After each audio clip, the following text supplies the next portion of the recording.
पिछली क्लास में आप लोगों को वैदिक साहित्य में महाकाव्य के बारे में पढ़ाया था। महाकाव्य में रामायण और महाभारत के बारे में। आज आपको प्रमुख दर्शन के बारे में बताएंगे। तो दर्शन कितने 6 हैं। सांख्य दर्शन, योग दर्शन, न्याय दर्शन, वैशेषिक दर्शन और पूर्वी मीमांसा, उत्तर मीमांसा।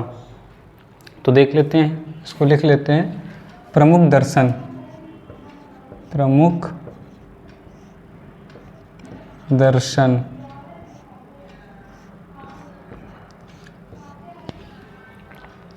तो सांख्य दर्शन प्रमुख दर्शनों में पहला कौन सा है? सांख्य दर्शन।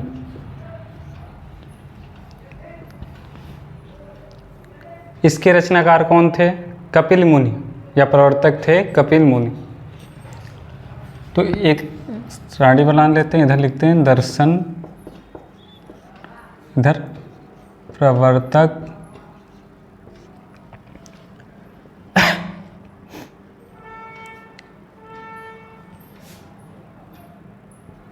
इधर अन्य लिख लेते हैं। तो दर्शन में लिखते हैं सांख्य, सांख्य दर्शन।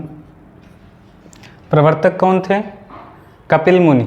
सांख्य दर्शन के प्रवर्तक कौन थे? कपिल मुनि।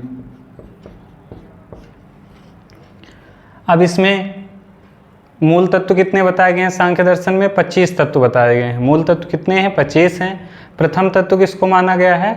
प्रकृति को, नेचर को प्रथम तत्व माना गया है। भारत का सबसे प्राचीन दर्शन कौन सा है? सांख्य दर्शन है।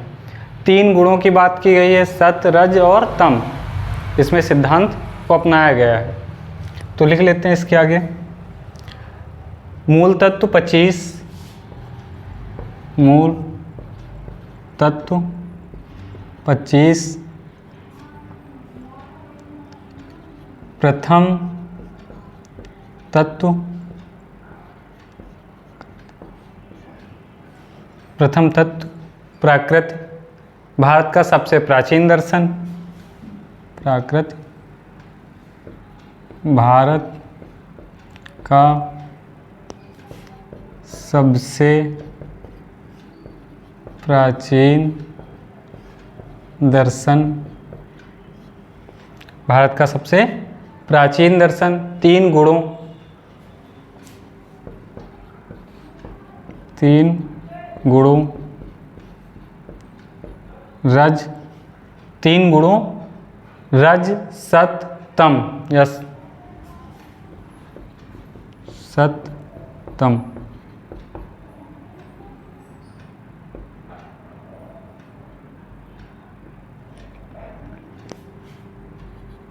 का उल्लेख या के सिद्धांत को अपनाया।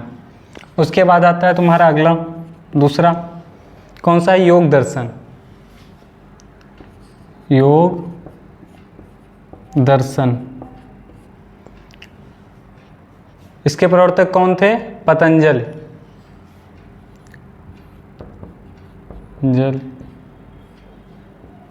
पतंजलि।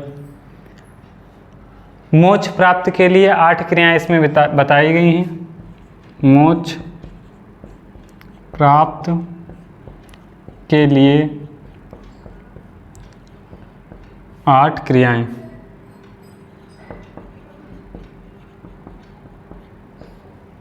मोक्ष प्राप्त के लिए 8 क्रियाएं।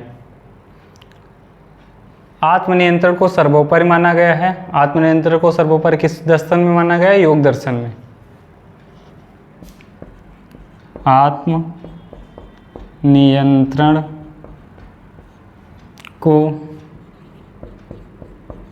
सर्वोपरि माना गया है। अगला है तो आपका न्याय दर्शन।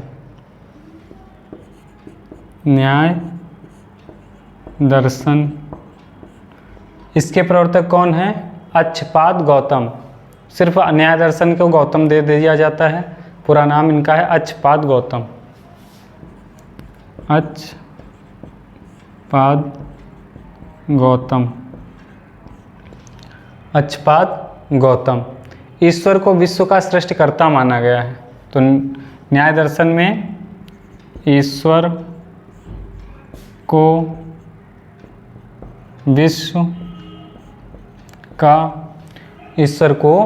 विश्व का सृष्टिकर्ता माना गया है। किसमें? न्याय दर्शन में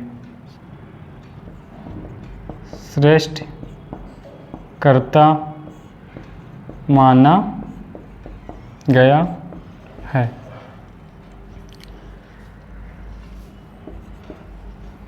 उसके बाद आता है वैशेषिक दर्शन। वैशेषिक दर्शन, इसके प्रवर्तक कौन थे? कणाद या उलूक? कणाद, उलूक। सभी वस्तुओं को, वैशेषिक दर्शन में सभी वस्तुओं को पंच महाभूतों में वर्गीकृत किया गया है। सभी वस्तुओं को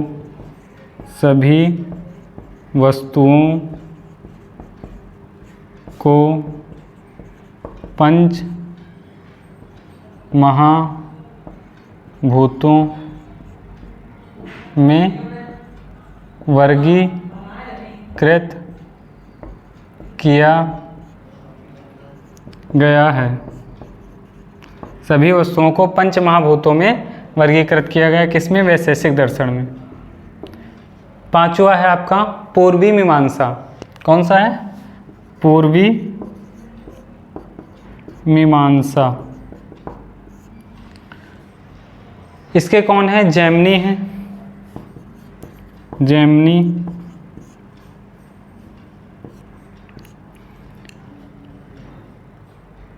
वेदों को अंतिम प्रमाण माना है। पूर्वी मीमांसा है, इन्होंने इसमें वेदों को अंतिम प्रमाण माना गया है। इसमें जो कर्मकांड है उनको भी इसमें माना गया है। तो वेदों को अंतिम प्रमाण, वेदों को अंतिम प्रमाण माना गया। वेदों को अंतिम प्रमाण किसमें माना गया? पूर्वी मीमांसा में। फिर है उत्तर मीमांसा। उत्तर मीमांसा, इसके लेखक कौन है या प्रतिपादक कौन है? वादरायण, वेद व्यास।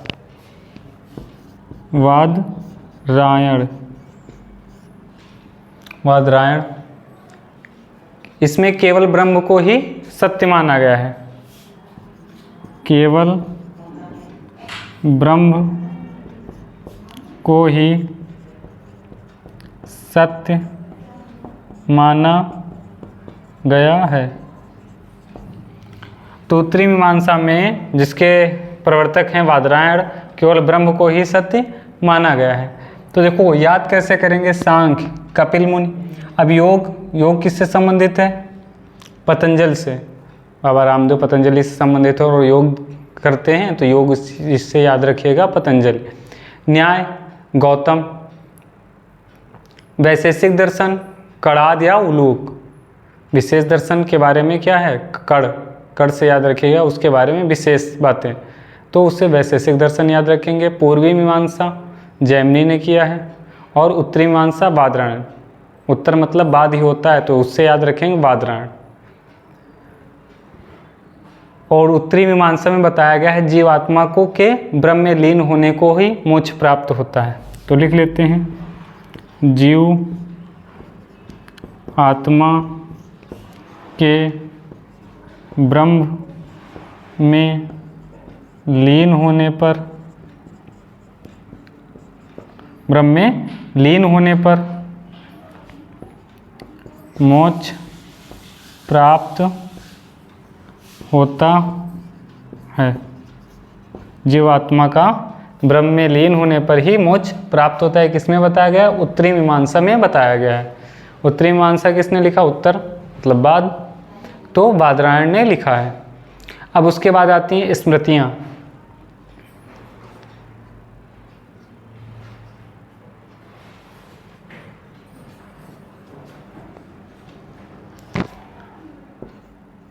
स्मृतियाँ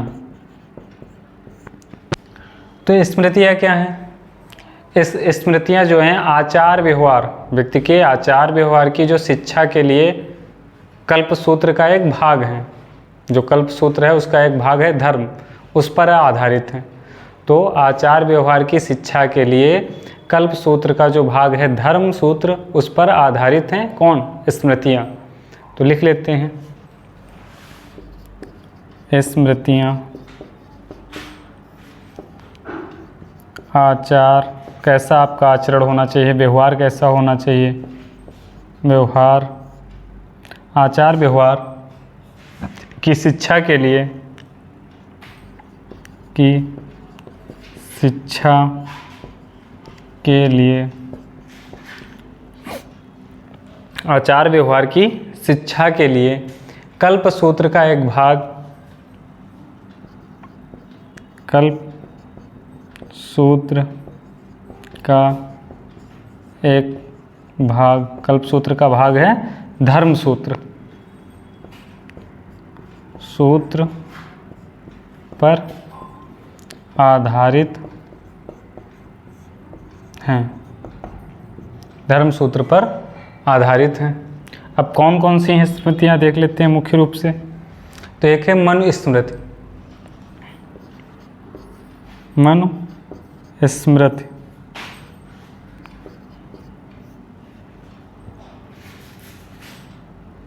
मनु स्मृति ये गुप्त पूर्वकालीन में लिखा गया, यानी गुप्त से पहले लिखे गए, गुप्त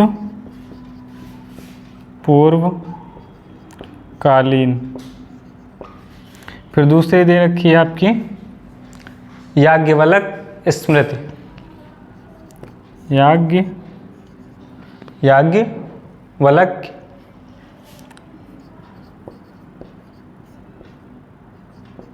स्मृति,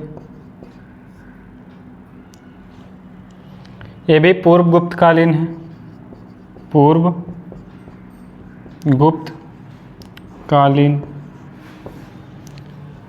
तो मनु स्मृति, याज्ञवल्क स्मृति ये पूर्व गुप्तकालीन है। और नारद स्मृति, पराशर स्मृति, बृहस्पति स्मृति और कात्यायन स्मृति ये सभी किस पर हैं? गुप्त काल में लिखी गई हैं। तो नारद स्मृति, नारद स्मृति गुप्त काल,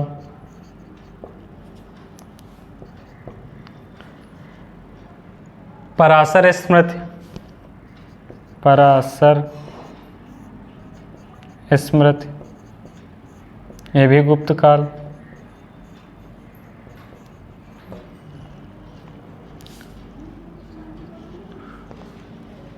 बृहस्पति स्मृति,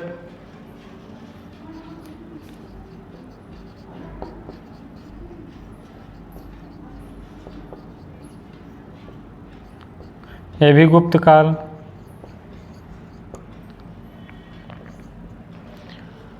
और कात्यायन स्मृति, कात्यायन स्मृति ये भी गुप्त काल में है, गुप्त काल। अब उसके बाद आता है, तो अभी देखा स्मृतियाँ आचार व्यवहार की शिक्षा के लिए कल्प सूत्र का एक भाग है, धर्म सूत्र पर स्मृतियाँ आधारित हैं। आचार व्यवहार की शिक्षा के लिए धर्म सूत्र है, उसी पर आधारित हैं स्मृतियाँ तुम्हारी लिखी गई हैं। तो सबसे प्राचीन कौन है? मनु स्मृति है। सबसे प्राचीन कौन सी स्मृति है? मनु स्मृति है। इसे हिंदू कोड भी कहते हैं, यानी हिंदू संहिता के नाम से भी जानते हैं मनुस्मृति को। सबसे प्राचीन भी है मनुस्मृति। उसके बाद तुम याज्ञवल्क स्मृति, ये दोनों गुप्त पूर्वकालीन है। नारद स्मृति गुप्त काल में, पराशर स्मृति, बृहस्पति स्मृति, कात्यायन स्मृति, ये सभी की स्मृतियाँ गुप्त काल में लिखी गई हैं। अब इसके बाद आता है आश्रम व्यवस्था।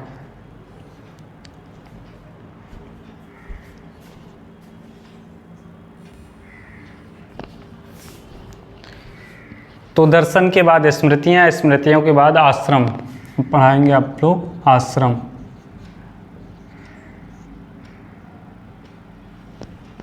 आश्रम व्यवस्था।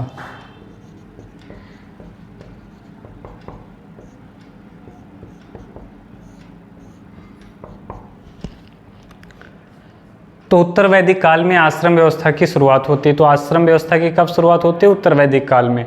छांदोग्य उपनिषद में 3 आश्रमों का उल्लेख मिलता है, जबकि जाबालोप उपनिषद में 4 आश्रमों का उल्लेख मिलता है।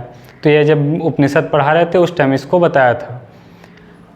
तो आश्रम कितने हैं? 4, ब्रह्मचर्य, गृहस्थ, वानप्रस्थ, संन्यास। आयु सीमा क्या थी ब्रह्मचर्य की? 0 से 25 वर्ष तक ब्रह्मचर्य माना जाता था। इसमें ज्ञान प्राप्ति और धर्म कार्य करना। गृहस्थ 26 से 50, सांसारिक जीवन और अर्थ व काम, पैसा कमाना और काम वासना। वानप्रस्थ 51 से 75 था आयु सीमा, ईश्वर का ध्यान करना और मोक्ष की प्राप्ति करना। संन्यास 76 से 100 वर्ष तक था, मोक्ष हेतु सब तपस्या करना, मोक्ष प्राप्ति हेतु तपस्या करना। तो ये किसमें आता था? संन्यास में। तो लिख लेते हैं, उत्तर वैदिक काल में, उत्तर वैदिक काल में आश्रम का मतलब क्या होता है? विश्राम, यानी हर एक जीवन है 100 वर्षों की आयु मानी गई थी, उसके जो उसमें विश्राम था, कौन कब की कार्य करना है, उसके बाद कौन सा कार्य स्टार्ट होगा। जैसे ब्रह्मचर्य था 25 साल तक, और उसके बाद गृहस्थ आश्रम शुरू होता है 26 से 50 तक। तो इस आश्रम का अर्थ क्या है? विश्राम करना। उत्तर वैदिक काल में आश्रम व्यवस्था की शुरुआत हुई। उत्तर वैदिक काल में आश्रम व्यवस्था की शुरुआत हुई। आश्रम का अर्थ है विश्राम करना।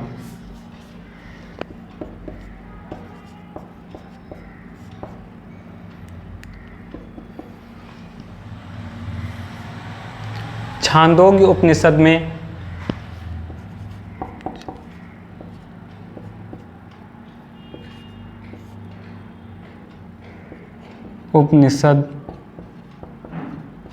छांदोग्य उपनिषद में 3 आश्रमों का, छांदोग्य उपनिषद में 3 आश्रमों तथा जाबालोप उपनिषद में, जाबालोप शब्द में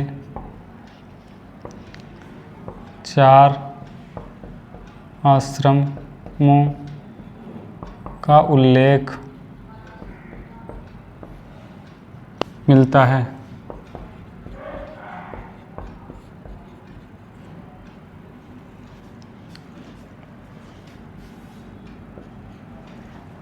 छांदोग्य उपनिषद में 3 आश्रमों तथा जाबालोप उपनिषद में 4 आश्रमों का उल्लेख मिलता है।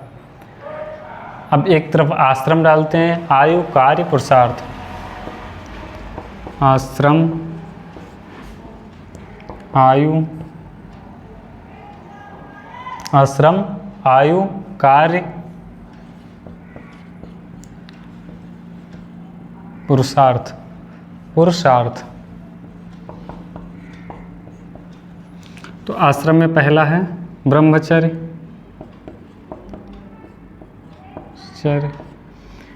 पहला है ब्रह्मचर्य, कब से कब तक? 0 से 25 वर्ष। कार्य क्या था? ज्ञान प्राप्ति, ज्ञान प्राप्ति। पुरुषार्थ क्या था? धर्म।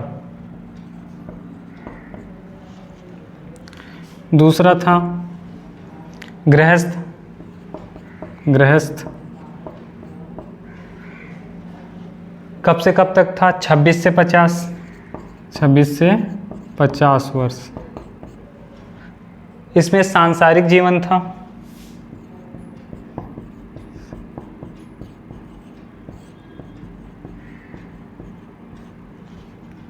पुरुषार्थ क्या था? अर्थ व काम। अर्थ व काम, पैसे कमाना, काम वासना। 2 3 शादी वादी करना, इस गृहस्थ आश्रम में था। सांसारिक जीवन। वानप्रस्थ,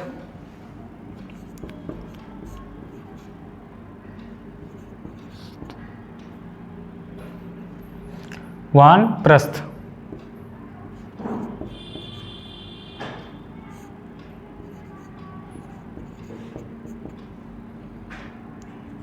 इक्यावन से 75, 51 से 75 वर्ष। ईश्वर ध्यान, ईश्वर ध्यान, इसमें भी मोक्ष। और अगला है चौथा, संन्यास,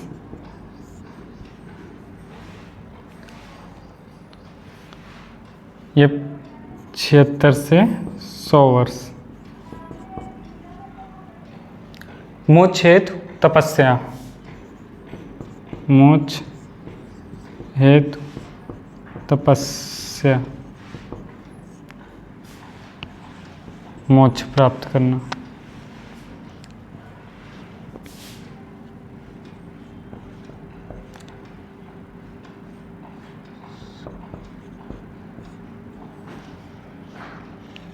तो ये हो गया आश्रम व्यवस्था। अब फैक्ट देख लेते हैं। आश्रमों में गृहस्थ आश्रम को श्रेष्ठ माना गया है। ये जो चारों आश्रम है, इसमें गृहस्थ आश्रम को श्रेष्ठ माना गया है। गृहस्थ आश्रम में 5 महायज्ञ, त्रिवर्ग, त्रिऋण से निवृत्त होना आवश्यक था। यानी आपको 5 महायज्ञ करवाना और त्रिवर्ग और त्रिऋण से आपको निवृत्त होना है। तो लिख लेते हैं।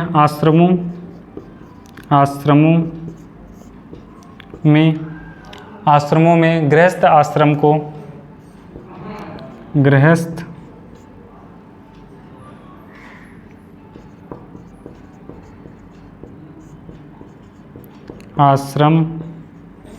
आश्रमों में गृहस्थ आश्रम को श्रेष्ठ माना गया है।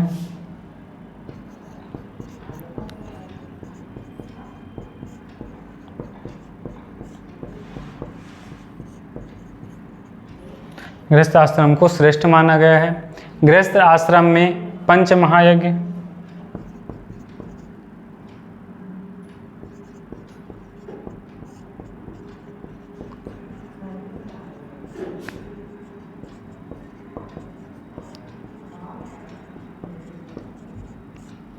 पंचमहायज्ञ, त्रिवर्ग, त्रिऋण, त्रिवर्ग हुआ,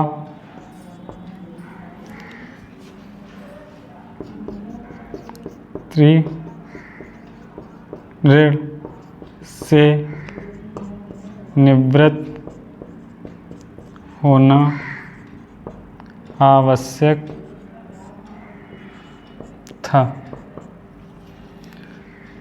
तो पंच महायज्ञ क्या होते थे देख लेते हैं।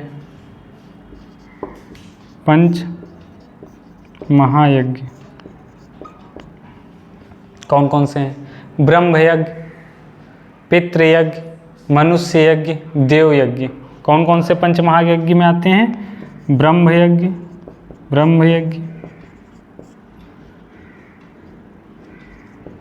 ब्रह्म यज्ञ, पितृयज्ञ,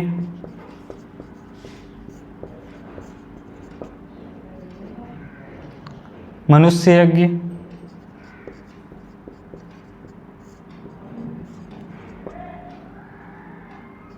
और देव यज्ञ। तो ब्रह्म यज्ञ में क्या था? वेदों का पठन करना और ब्रह्मा की पूजा करना। इस यज्ञ में वेदों का पठन होता था, वेदों का पाठ करना, पठन करना, पाठ करना लिख लो, पाठ करना व ब्रह्मा की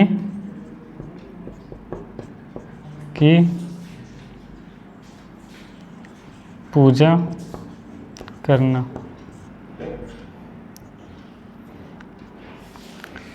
पितृयज्ञ में श्राद्धों तथा तर्पण द्वारा पितरों को पूजा करना। श्राद्ध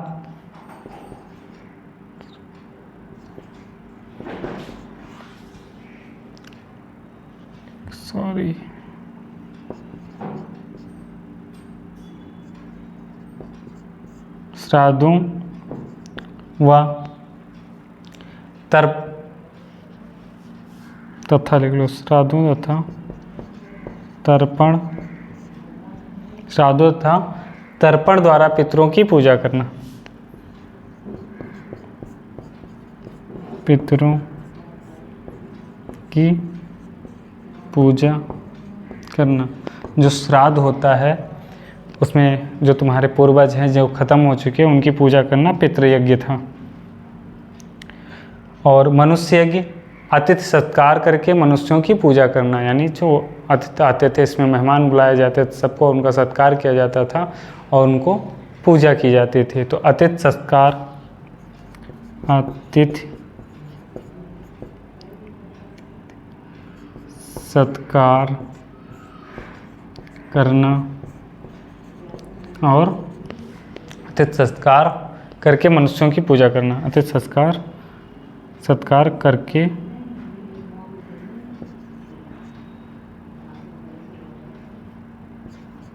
मनुष्यों की पूजा करना। देवयज्ञ देवताओं के लिए पवित्र अग्नि में घी एवं सुगंधित द्रव्यों से हवन करना। देवताओं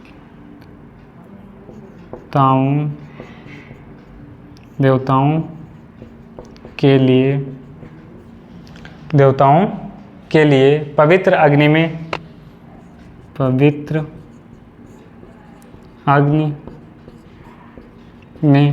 देवताओं के लिए पवित्र अग्नि में घी एवं सुगंधित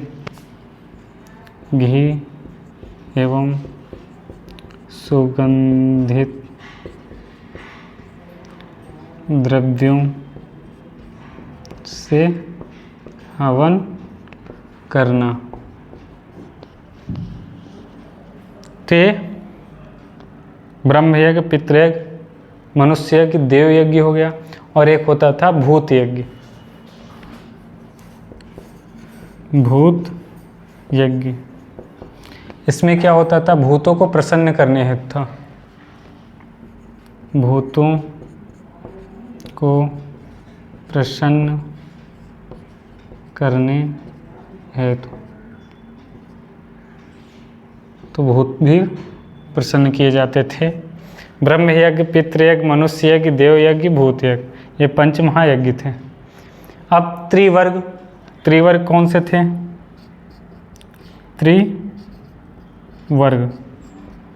त्रिवर्ग में कौन कौन से आते हैं? धर्म, अर्थ, काम। धर्म पहला था धर्म, दूसरा था अर्थ, तीसरा था काम। ये त्रिवर्ग में आते थे, धर्म, अर्थ, काम। अब त्रिऋण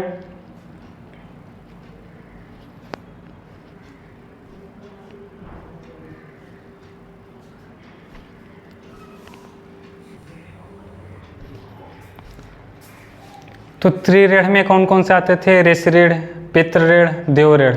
मातृ ऋण नहीं है इसमें, तो ये पूछा गया यहाँ से। त्रिऋण में कौन कौन से आते हैं? ऋषि ऋण, पितृ ऋण, देव ऋण। त्रिऋण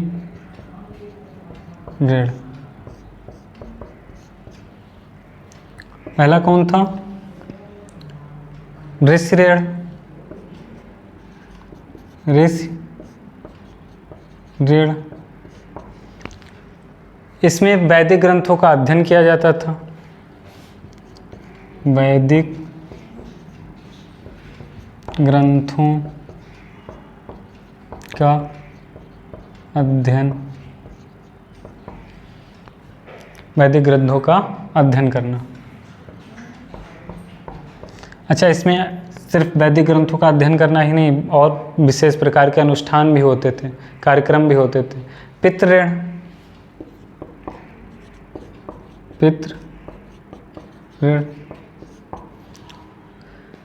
पुत्र की उत्पत्ति।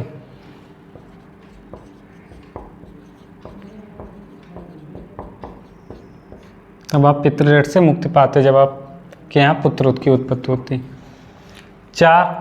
तीसरा कौन था? देव ऋण, यज्ञ करना। देव ऋण, यज्ञ करना।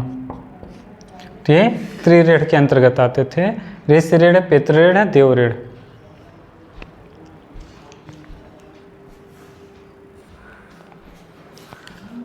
तो ऋण त्रिऋण के बाद हम देख लेते हैं पुराण रह गए थे आपके। तो पुराण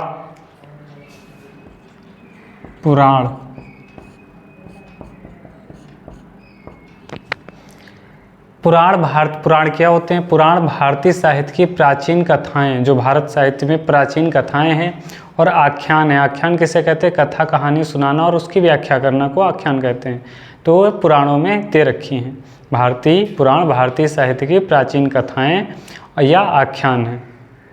पुराण क्या है? भारतीय साहित्य की प्राचीन कथाएं और आख्यान किनमें? पुराणों में दे रखा है। पुराणों की रचना लोमहर्ष और उनके पुत्र उग्र श्रावण ने किया था या उनको माना जाता है। पुराणों की संख्या 18 है, जिसमें से मुख्य कौन कौन से हैं? मत्स्य पुराण किसने लिखा था? किसके काल में लिखा गया? किस वंश में? आंध्र सतवाहन वंश। ये सबसे प्राचीन व प्रमाणिक है। इसमें विष्णु के 10 अवतारों का उल्लेख है। तो विष्णु के 10 अवतारों का उल्लेख इसमें मत्स्य पुराण में। उसके बाद विष्णु पुराण, ये मौर्य वंश के समय में लिखा गया। वायु पुराण गुप्त वंश के समय में लिखा गया था। तो लिख लेते हैं पुराण भारतीय साहित्य के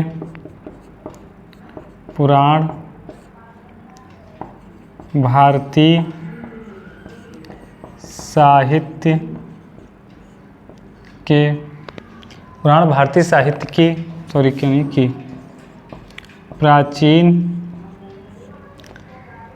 कथाएं या आख्यान हैं। कथा कहानी सुनाना या व्याख्या करना।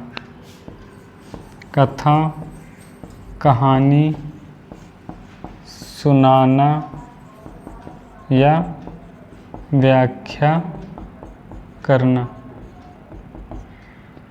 कथा कहानी सुनाना या व्याख्या करना है। पुराणों की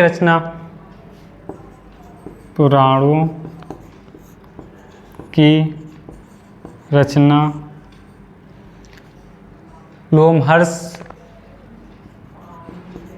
लोमहर्ष और उनके पुत्र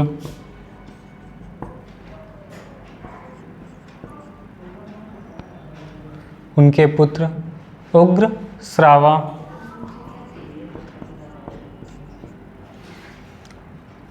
श्रावा लिख लिए, श्रावा नहीं श्रावा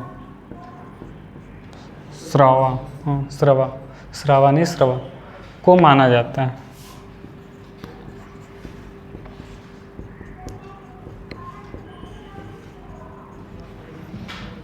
किसको माना जाता है? लोमहर्ष और उनके पुत्र उग्रश्रावा को माना जाता है। पुराणों की संख्या 18 है। पुराणों की संख्या 18 है।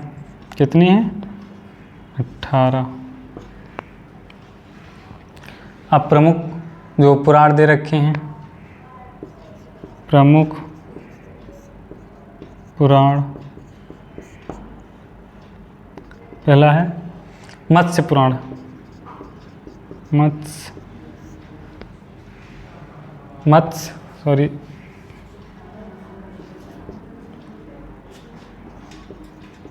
मत्स्य पुराण आंध्र सातवाहन वंश। आंध्र वंश कहे सातवाहन, आंध्र वंश को ही सातवाहन वंश कहते हैं। वंश। दूसरा था विष्णु पुराण।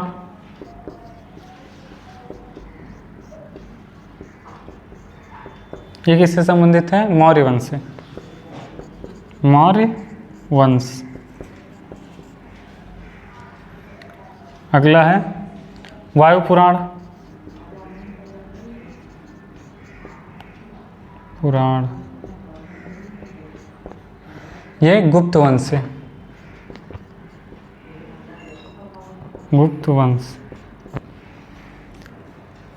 सबसे प्राचीन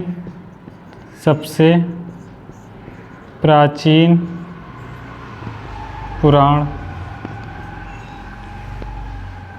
प्राचीन व प्रमाणिक पुराण लिख लो।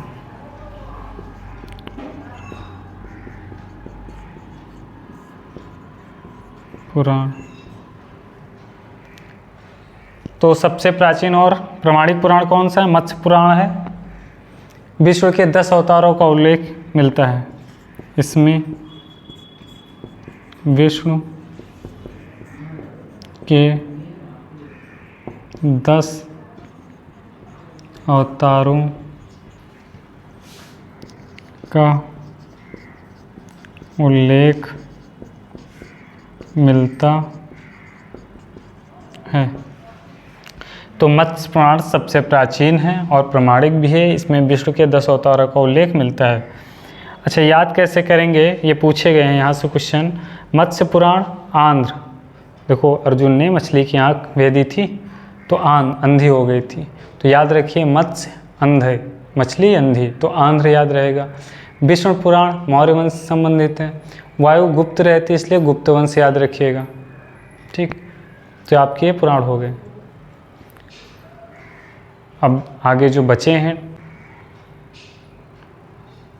उनको अगली क्लास में पढ़ाया जाएगा।